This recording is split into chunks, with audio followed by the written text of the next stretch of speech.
JNTV Show.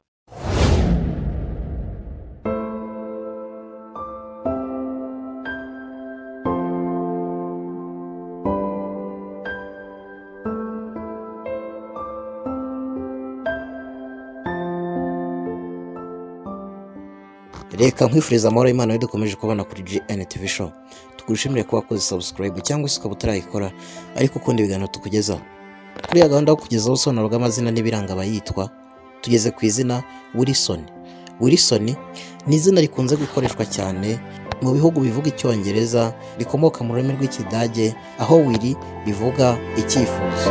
Iri zina kandi risobanura umuhungu wa William, rikaza ku mwanya wa 7 mu mazina akunze kwitwa abana mu Bwongereza, naho muri Leta Zunze Ubumwe za Amerika riza ku mwanya wa 10. Rero hano reka dutangire turebera hamwe imiterere y'abantu bitwa ba Wilson.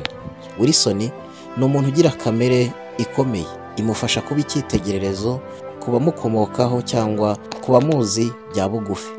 Akunda umurimo, ntakunda kwicara hamwe, ni umunyamurava kandi akunda ibyo akora. Biroroshye kuba wamwisanzuraho kandi muri kamere ye ntakunda kwigizayo abantu bamusanze bafite icyo bamukeneyeho. Azi uburyo bwiza bwo guharanira uburenganzira bwe, atanduranyije kandi azi gutanga ibitekerezo mu buryo bwumvikana, ndetse mu mivugire ye ashobora kuvangamo no kugaragaza ibyifuzo bye. Iyo hari icyo ashaka cyangwa ashaka kuganira, byose akabikora mu buryo bworoheje kandi bwumvikana.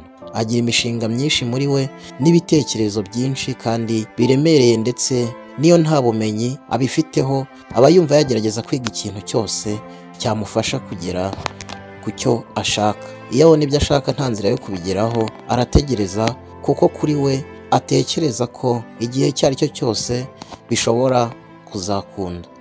Akunda kwitegereza kurusha kuvuga, kandi yanga kugirana ibibazo n'abantu.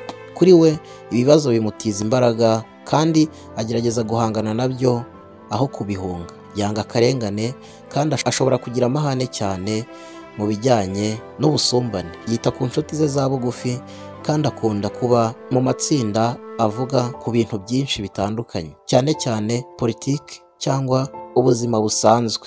Iyo akiri umwana, Wilson aba ari umunyeshuri mwiza, ahorana udushya kandi ibyo akora kenshi abikora neza. Akunda kuba afite ahantu yikundira, ku buryo nk'iyo yarakaye ariho ahita yigira, kuko ngo aho hantu ahakorera utuntu twinshi kandi dutandukanye tumufasha gutuza. Noneho reka turebere hamwe ibyo Wilson akunda. Wilson akunda umuryango we cyane kandi yakora igishoboka cyose abo akunda ngo babane mu mahoro. Akunda gushishikariza abantu gukunda amahoro, nubwo we rimwe na rimwe aba ari gashoza ntambara.